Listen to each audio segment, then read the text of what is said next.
I lounged at the table, watching my meal turn chilly, much like how I felt inside. Today marked my birthday, but it was also Ethan's, Mia's close guy friend. I checked out Ethan's latest post on WeChat Moments, and sure enough, there was an update. So thankful to have you by my side every year on my birthday. Let's vow to celebrate all our birthdays together from now on. The picture featured two hands forming a heart over a cake. One hand was Mia's, sporting the necklace I had gifted her. I hit the like button, set my phone down, and tossed all the dishes Mia favored into the trash. Then I headed to a restaurant to grab some of my favorite food, deciding to celebrate my birthday solo. From here on out, I'd make sure to enjoy every birthday on my own. Midway through my meal, Mia called. Her voice had a hint of worry.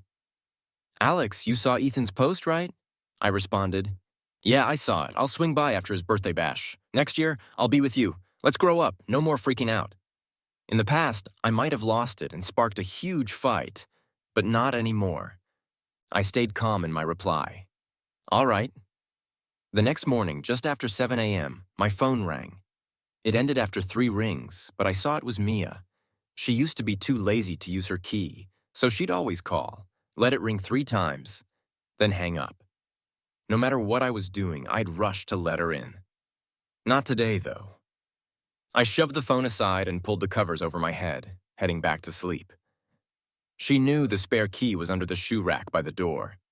After staying up till 3 a.m. packing the night before, I was still groggy. The phone rang a few more times, but I couldn't be bothered to check. I didn't know how long passed before I heard the door open groggily. The loud slam of the door hitting the wall startled me, followed by the bedroom door being forcefully opened. Mia's angry voice filled the room. "Alex, why didn't you open the door for me?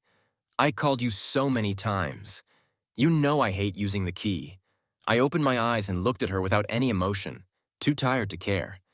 Mia started to complain, but finally just said, "I'm hungry, hurry up and make me some porridge. I didn't sleep all night and need to eat before catching some rest." Before, I'd have jumped up to make her breakfast, but now I just said, "I'm tired too. Go buy yourself something downstairs."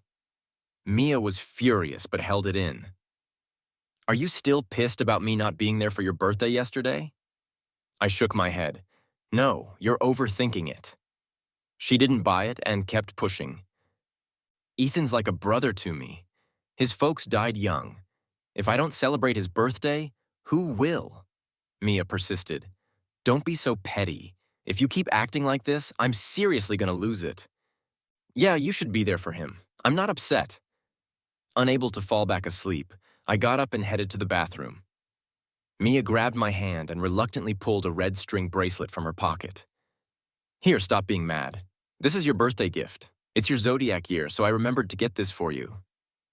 Looking at the cheap red string with its dangling metal charm, I couldn't help but laugh at myself. I thought Mia was saving up for a meaningful gift, but I was just fooling myself.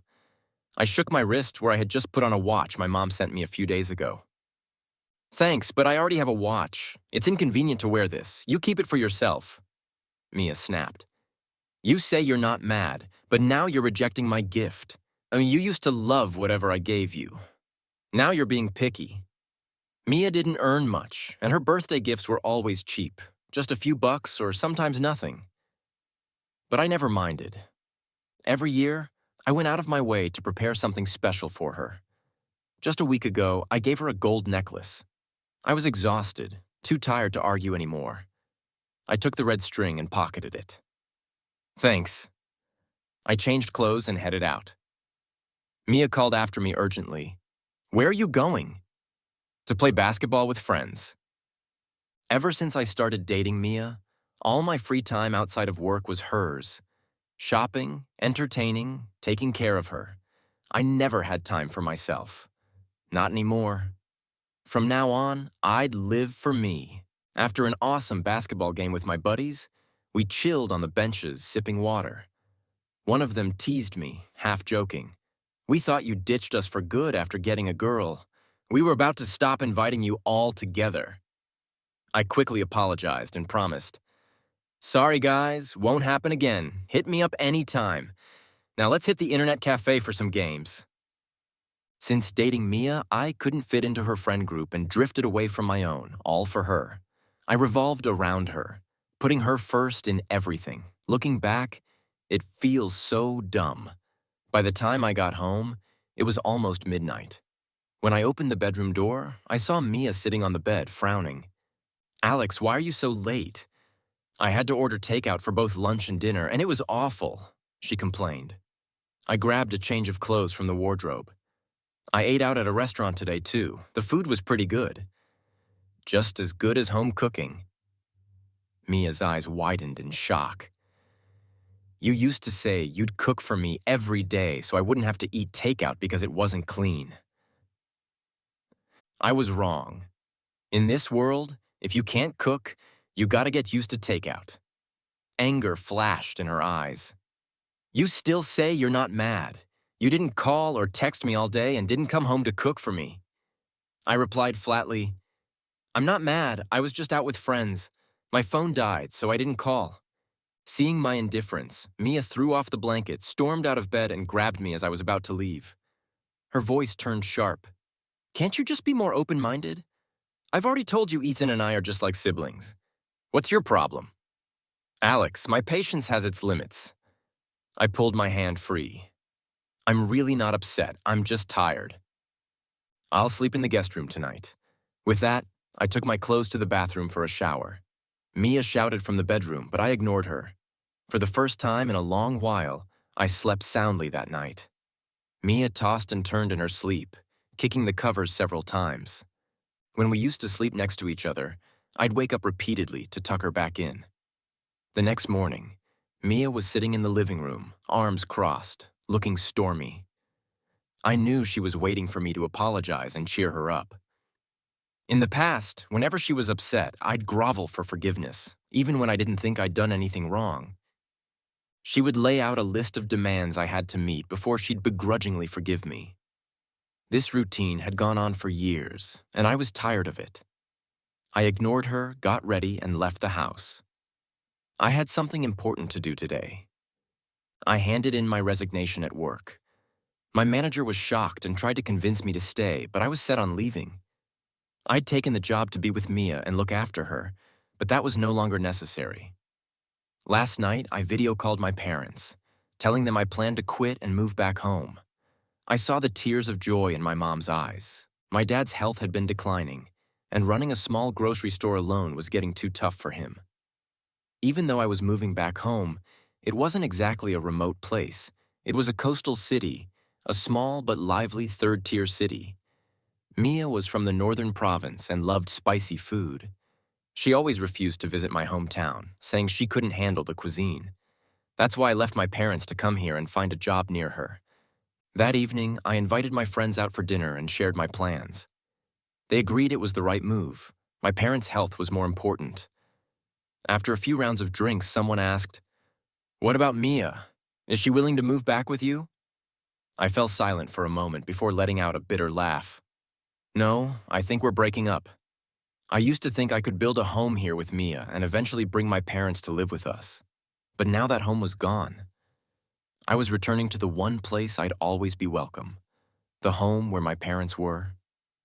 When I got back that night, I saw Mia in a white dress, her hair flowing down her back, and her face perfectly made up. She was on a video call with Ethan. From the phone, Ethan's voice came through loud and clear. "Mia, you're stunning. Even in that simple white dress, you look like an angel." Mia giggled, covering her face playfully. "Really, you're still as sweet as ever." I stood there silently. That simple white dress wasn't simple at all. It was the one I'd bought for her with a month's salary. When Mia turned around and saw me, her smile vanished. She turned back to Ethan. "I'll talk to you later. I'm heading out now. Grab something to eat while you wait for me." Mia could smile and joke with Ethan, showing him endless care and warmth, but she wouldn't spare me a single smile. She glanced at me with disdain before walking past me to put on her shoes and leave. I knew what was coming, her silent treatment. Throughout our years together, she often gave me the cold shoulder because of Ethan. Every time, I'd panic and try every possible way to win her back. Not this time. I calmly carried the groceries I'd bought into the kitchen and made myself a late-night snack. I'd had too much to drink and barely ate earlier, so I was a bit hungry. In the following days, I stayed busy with work handovers and packing. As the days passed, my belongings in the apartment gradually dwindled, but Mia didn't seem to notice. Today, Mia went out to meet Ethan again. I sat at the dining table, scrolling through my phone as I ate. Ethan had just posted on his WeChat moments. "Whenever I feel lonely, you're always there for me. I'm so grateful." The photo showed Mia and Ethan leaning their heads together, flashing peace signs at the camera. Mia's friends flooded the comments with likes and admiration, praising the bond between the two. For a long time, her friends believed that Mia and Ethan were better suited for each other. They loved that childhood best friends trope and saw me as the intruder in their perfect story. Looking at the post, I suddenly felt her friends weren't wrong. They did seem more like a couple than just friends. In the past, I'd endure for as long as I could before gently reminding Mia to keep some distance from Ethan to avoid misunderstandings. Her friends would sneer, accusing me of being overly controlling and stifling her social life. Mia never defended me. Instead, she joined in with their criticisms, telling me to stop restricting her and give her more freedom.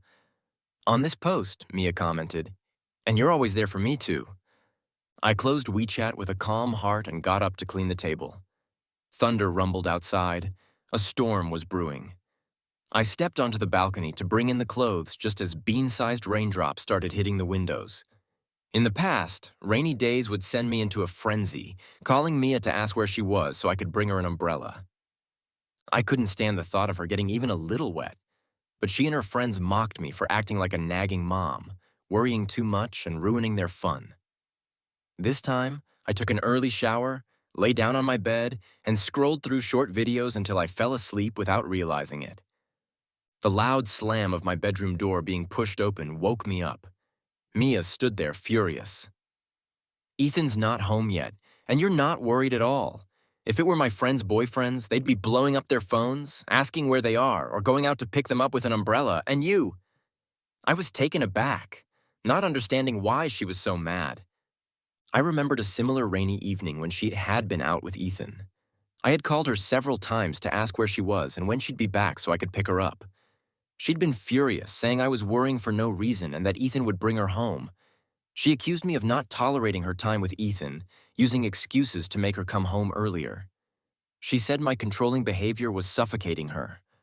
Now that I was giving her the freedom she wanted, she was questioning why I wasn't picking her up. I truly couldn't understand what she wanted from me. I replied calmly, "You're with Ethan? I have nothing to worry about. You two can stay out as late as you want. He'll bring you home safely." Mia's eyes widened in disbelief. She must have been wondering how I could mention Ethan so calmly and even encourage them to spend time together late into the night. A moment later, she seemed to think of something and explained, "Today is the anniversary of Ethan's mom's passing. He's feeling really down, and as a friend, I couldn't leave him alone. Don't overthink it." I nodded in understanding. I get it. On a day like this, he needs company. My reasonableness left Mia at a loss for words. She looked intently at my face, searching for any trace of anger, but found none. Softening her tone, she said, "I bought a new nightgown. It's black lace. Why don't you take a look and see if it suits me?" I glanced at her, surprised. This was as close to a truce as Mia ever got in the past. She always held her ground, waiting until I begged and pleaded for reconciliation before reluctantly forgiving me. I pretended not to catch the deeper meaning behind her words and replied, "There's no need. If you like it, that's all that matters. Go back to your room and get some sleep." Mia stared at me in disbelief, then stormed off in a fit of anger, slamming the door behind her. I got out of bed, closed the door quietly, and returned to bed to continue sleeping. I had a restful night. The next morning, my friend Ben called to invite me to dinner. He'd just returned from a business trip, and hearing I was moving back home, he suggested we meet up one last time since such opportunities would be rare in the future. I felt a pang in my heart and agreed to meet him.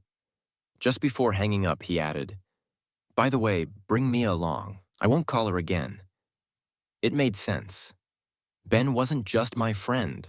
He was also Mia's friend. It was through him that Mia and I had met, but with him mentioning it like that, I realized my trip back home couldn't be kept secret anymore. My personal matters were still unfinished, and I didn't want to complicate things. After hanging up, I saw Mia coming out of her room. I hesitated for a moment, then looked up at her. Ben wants us to join him for dinner tonight. She looked at me with some hesitation, about to say something when her phone rang. She spoke softly into the phone. "Ethan, don't worry, you won't lose it. I'll come right over and help you look." After hanging up, she quickly headed toward the door, changing into her shoes as she spoke. "Alex, Ethan needs my help with something urgent. You go ahead and have dinner with Ben. I won't be joining you. Just let him know." That evening, at a bustling food stall, Ben and I had just clinked our glasses when Mia walked in, with Ethan following closely behind. For a moment, we locked eyes. Mia looked surprised and a bit awkward. Ethan, on the other hand, shot me a challenging grin. Mia approached us, a little uncomfortable, and said, "What a coincidence. You're here too." Ethan pretended to apologize. "Mia saw I was hungry and suggested bringing me here. Hope we didn't interrupt you guys." Ben seemed to have forgotten Mia's refusal to join us for dinner and eagerly invited them to sit with us. Calling over the waiter to add a few more dishes, Mia seemed about to sit next to me. But I got up and moved to sit beside Ben, leaving the seat across from me for her and Ethan. Mia's friends had been right. She and Ethan really did seem more suited to each other. I decided not to interfere with their chemistry. Mia's face showed a bit of nervousness a few times she opened her mouth to explain, but was interrupted each time as I continued chatting with Ben. The constant pinging of WeChat notifications on my phone went unnoticed during a lull in the conversation. I pulled out my phone and saw several messages from Mia. "Alex, don't overthink it. After helping Ethan find his stuff, he suddenly wanted to eat at this food stall. So I brought him here. I didn't know you were here. If you don't like this, I won't do it again. After dinner, let's go home together." "Okay." I lowered my head and replied, "No need. You and Ethan can leave after dinner. I want to hang with Ben a bit longer." I set my phone down and focused on my conversation with Ben, ignoring the new messages from Mia. A few drinks later, Ben was drunk. He put an arm around me, his eyes pleading, "Why are you suddenly going back to your hometown? You're my best friend here, and if you leave, I won't have anyone to drink with." I felt a heavy ache in my chest, and tears welled up in my eyes. My parents are getting older, and their health isn't great. I need to be with them. I paused for a moment, then added, "Your company is expanding along the coast, right? When you're on a business trip there, I'll treat you to drinks." Ben didn't say anything else. He just raised his glass and toasted me again. From across the table, Mia seemed to have heard something surprising. Her eyes widened in shock as she stared at me. Mia looked at Ben in disbelief. "Ben, what did you just say? Who's going back to their hometown?" Ben, a bit drunk, took a moment to respond. "Alex is going back to his hometown. Didn't you know? I invited you both to dinner today as a farewell for him." Mia abruptly stood up and pulled me into a corner. I leaned against the wall and silently met her gaze. Her eyes were red, tears brimming at the edges. After a moment, Mia spoke in a trembling voice. "When did you decide to go back to your hometown? Why didn't you talk to me about it?" I lowered my head, clenched my fists, and suppressed the urge to wipe away her tears. "I decided when I was video calling my parents on my birthday. You were out celebrating with Ethan and didn't come back all night. So I didn't disturb you." A flash of panic crossed Mia's face. She took a step forward and grabbed my hand. "No matter the reason, I'm your girlfriend. You should have told me first about your decision." I looked at her in surprise. I had always told her everything as soon as I made a decision. I thought that was a sign of respect, but she had always been impatient. She said, "You're a grown man. Can you stop being so indecisive? Why do you need to ask me about everything? I'm not your mom." Mia took a deep breath, then cautiously asked, "How long are you planning to stay there?" I hesitated for a moment, then decided to keep it from her for now. "I plan to stay for a few months at first." Mia was stunned. "A few months? Why so long? I lowered my head and remained silent. Finally, Mia sighed, no longer waiting for an answer. She looked at me with a hopeful expression. Let's leave together later. Okay. I instinctively wanted to refuse, but then Ethan approached, reeking of alcohol. He grabbed Mia's hand with ease that was almost too natural. Mia, what are you doing over here? After dinner, come with me to buy some bedding. Mia glanced at me with a guilty look and tried to pull her hand free, but Ethan didn't let go. She carefully explained, "We grew up together. It's just the way we are, like siblings, and there's nothing else to it." I understood and nodded. I get it. Ethan shook her hand again. I had a couple of extra drinks, my head spinning. Come with me to get the bedding. I threw up last night and made the bed dirty. If I don't change it, I'll have nowhere to sleep tonight. Mia looked at him helplessly. Stop shaking my hand. I'll go with you. She had once told me she hated people who drank. Back then, if I had a drink, she'd never let me near her, much less help me change the bed sheets if I'd thrown up. But now, with Ethan, it seemed she didn't mind at all. Mia turned to me. Alex, you and Ben keep chatting. I'll go with him to buy the bedding and change it. I'll come right back to take you home. I took a step back and said indifferently, It's fine. He needs you more than I do. I'll just take a cab home later. Mia tried to grab my arm, but I dodged it and walked briskly back to my seat. I bid farewell to Ben and arranged a cab for both of us. Just before getting into the car, Ben, who was quite drunk, suddenly became somewhat lucid. He slapped me on the shoulder. Mia's been going too far.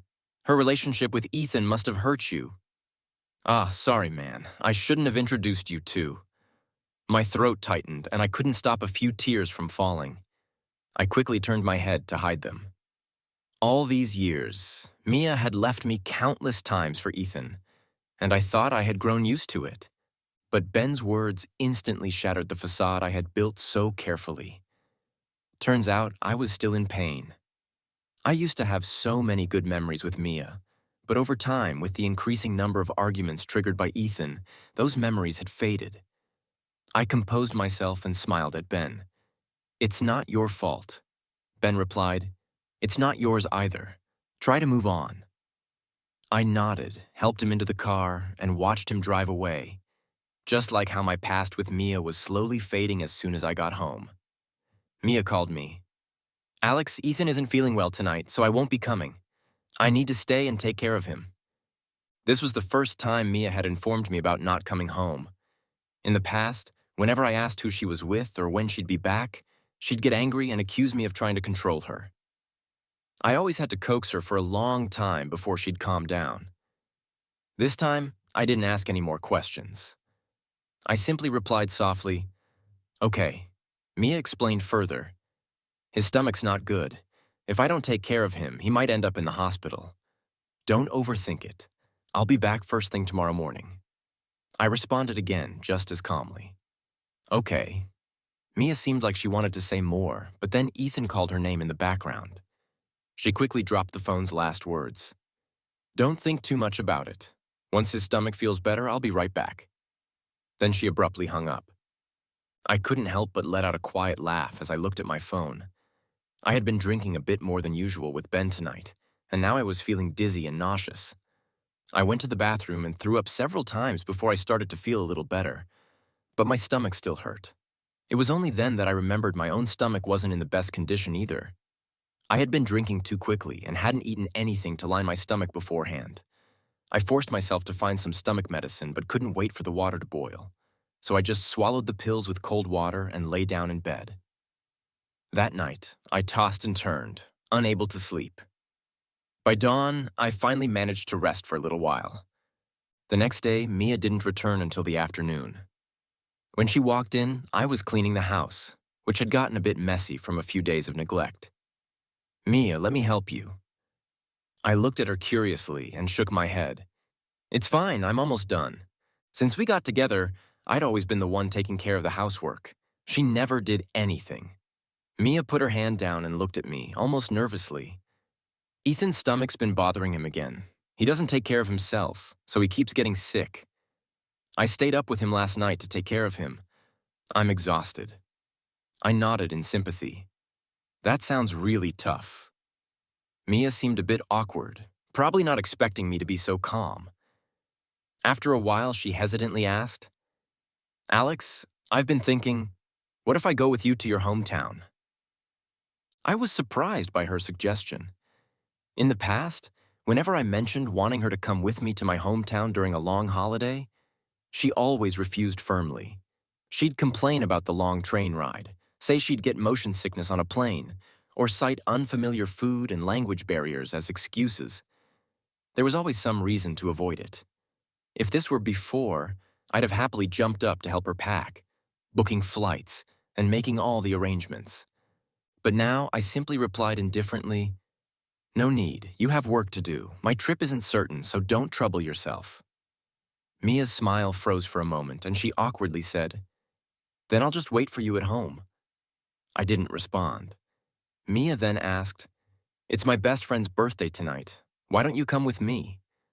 I was surprised again. She never invited me to her friends' gatherings because her friends always looked down on me. Every time they had a get-together, she'd bring Ethan along instead. I refused.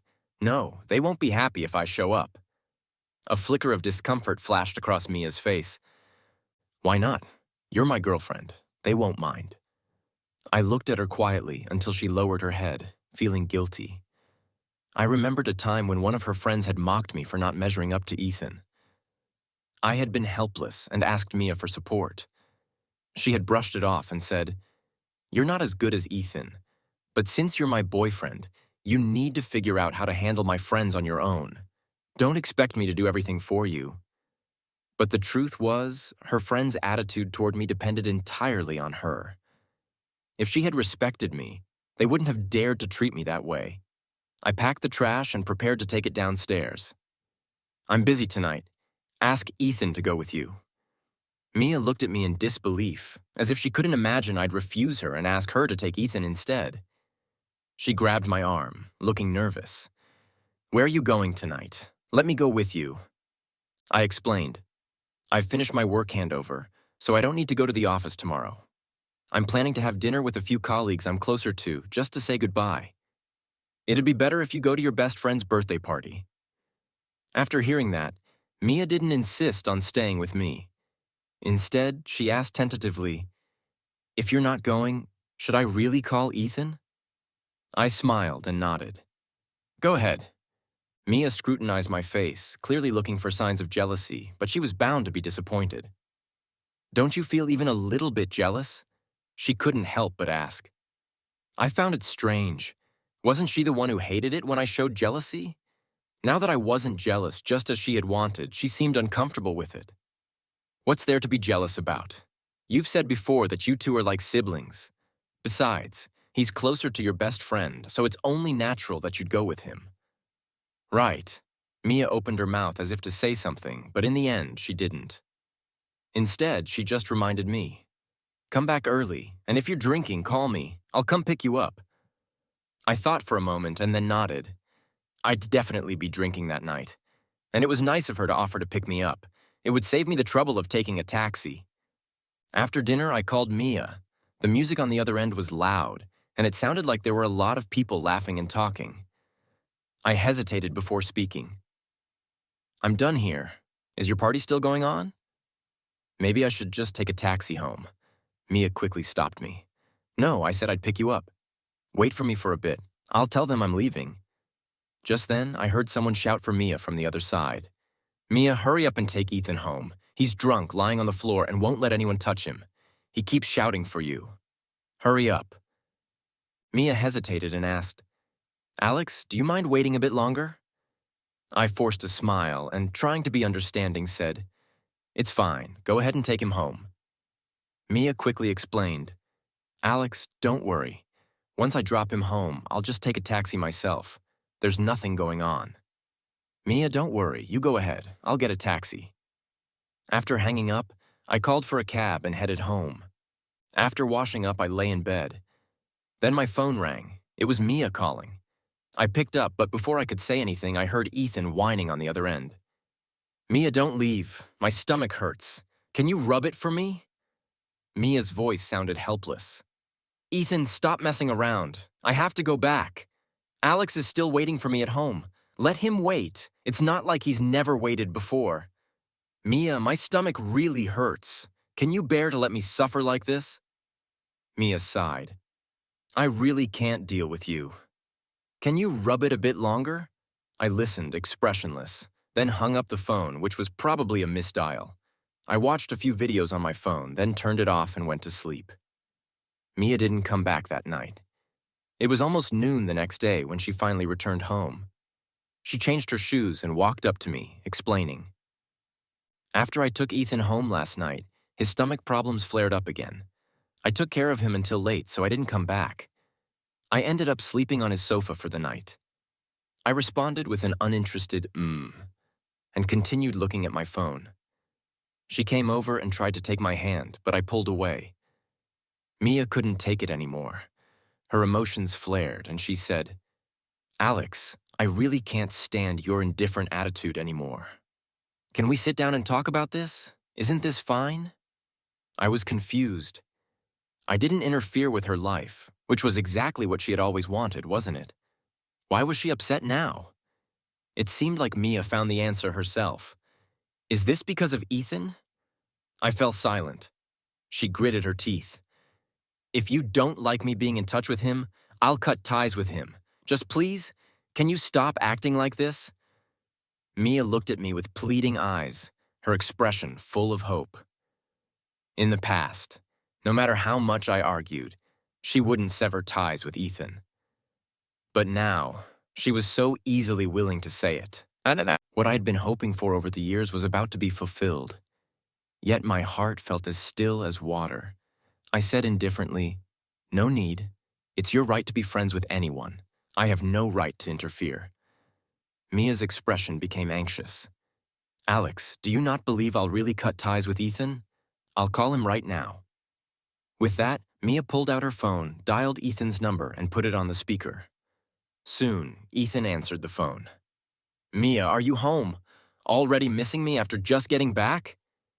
Mia glanced at me in panic, then quickly raised her voice to stop him. Ethan, stop talking nonsense. I called to tell you that we shouldn't stay in contact anymore. My boyfriend doesn't like it. Ethan shouted in disbelief. Mia, what do you mean? How can you do this to me for that petty Alex? Mia reiterated. He's my boyfriend, and you're not allowed to say that about him. We won't be in touch anymore. That's it. With that, she quickly hung up the phone, letting it ring constantly without answering. Mia turned to me, trying to placate me. Alex, look, I really have cut ties with Ethan. Don't be mad anymore. Let's be good from now on. Okay. I stared at her in shock, not expecting her to be so decisive. I had originally planned to bring up breaking up when I left, but now it seemed it would have to happen earlier. I slowly spoke. Mia, you don't need to do this. I think it's better if we... Before I could finish, Mia rushed forward and covered my mouth, preventing me from saying the word breakup. Her lips trembled and tears began to fall one by one. In the past, when I saw her cry, my heart would ache, and I would frantically wipe away her tears, trying to comfort her until she smiled. But now I didn't lift a hand to wipe her tears. I just quietly watched her. Let's go back to my hometown together, Mia said, then tightly hugged my waist, pressing her face to my chest. Soon, the fabric there was soaked with her tears. I had thought my heart was impenetrable, guarded by myself, but at this moment, it still ached unbearably. Slowly, I raised my hand and pushed her away with difficulty, saying, I'm sorry, Mia, but we should break up. Mia clung to me once more, shaking her head tearfully. No, Alex, I don't want to break up. I don't want to be apart from you. I gave a bitter smile. You should be happy. There won't be anyone bothering you anymore, preventing you from being free. Mia cried harder, pleading, No, I was wrong. Alex, let's not break up. Okay, I won't say you're controlling me anymore, and I won't contact Ethan again. Please, give me another chance. Please, Mia cried, her heart breaking. Alex, don't say that. We're from two different worlds. Now we're just returning to our own worlds. I'm really tired of these years. I pried her hands off me, withdrew to my room, and let her sob uncontrollably outside. I didn't go out again. The next day, I dragged my suitcase and opened the door to find Mia asleep on the sofa, her face still streaked with tears. I picked up a thin blanket nearby and gently covered her. I silently whispered, "Goodbye." When I was waiting at the train station, Mia's call came in. Her voice was frantic and flustered. "Alex, where did you go? Why are your things missing?" I didn't want to answer the phone, but in the end, I softened. She was once the person I deeply loved. I choked up. "Mia, I'm leaving.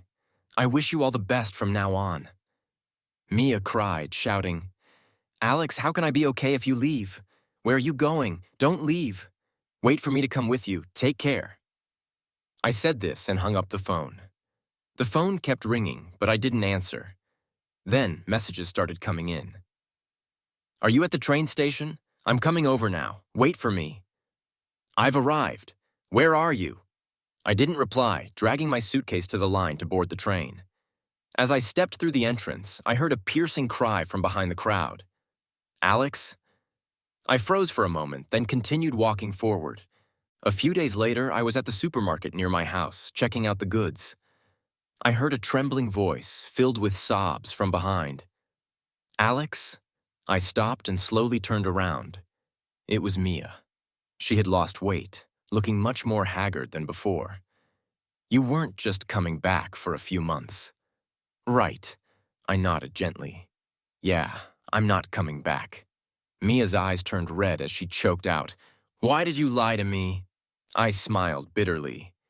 "You've lied to me countless times. I'm only lying to you this one time." Over the past years, Mia had lied to me more times than I could count for Ethan. In the past, those lies had hurt me. But now, would she feel the same way I did? Mia cried and pleaded, "Alex, can I move here and be with you?" I closed my eyes, then opened them again, my voice firm as iron. "When disappointment piles up enough, it turns into despair. We can't go back, Mia. Let's part on good terms."